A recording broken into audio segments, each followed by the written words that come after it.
একটি বেসরকারি চ্যানেলে সাক্ষাৎকার দিয়ে স্থানীয় সরকার উপদেষ্টা আসিফ মাহমুদ অত্যন্ত আপত্তিকর কিছু কথা বলেছেন। আসিফ বলেছে, বিএনপির এক নেতার ইন্ধনে ইশরাকের আন্দোলন হয়েছে। এই বক্তব্যের মধ্য দিয়ে হাজার হাজার ঢাকার ভোটারদের চরম অপমান করা হয়েছে।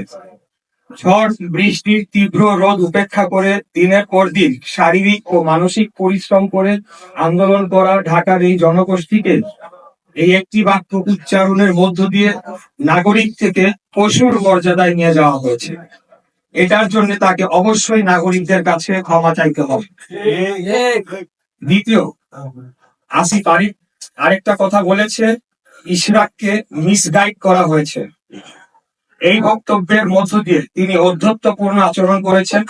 তিনি অন্যদের চেয়ে নিজেকে শ্রেষ্ঠ এবং আমাকে ব্যক্তিগতভাবে চরমভাবে হেয় করেছেন। আমাদের ঢাকা নগরবাসীর স্বতঃস্ফূর্ত এই আন্দোলনকে এইভাবে অপমান করার বিরুদ্ধে তীব্র নিন্দা ও প্রতিবাদ জানাচ্ছি। ঢাকার অধিবাসীদের প্রতি চরম অবমাননাকর এই বক্তব্যের জন্য তাকে ক্ষমা চাওয়ার দাবি জানাচ্ছি। আসিফ আরো বলেন, আমাকে তার নির্বাচনী এলাকা কুমিল্লার একটি উপজেলার জনৈক বিএনপি নেতা, আমি নাম উল্লেখ করছি না, প্ররোচনা দিয়েছেন। এই আন্দোলনে অর্থ ও লজিস্টিক্স দিয়েছেন এবং তার কাছে নাকি প্রমাণ রয়েছে। এই প্রমাণ তিনি জাতির সামনে তুলে ধরবেন, অন্যথায় তাকে প্রকাশ্যে ক্ষমা চাইতে হবে।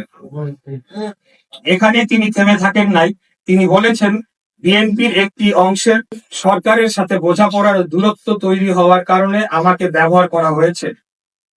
তিনি বিএনপির মতো ঐতিহ্যবাহী পুরনো বৃহৎ রাজনৈতিক দলকে হেয় করেছেন এবং একটি অসত্য অভিযোগ তুলেছেন।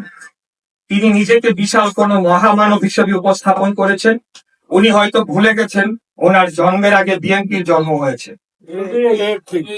আসিফ এটাও বলেছে, আমার পক্ষ থেকে যারা নেগোশিয়েট করতে এসেছেন তারা সোললি আমার পক্ষে নেগোশিয়েট করেন নাই।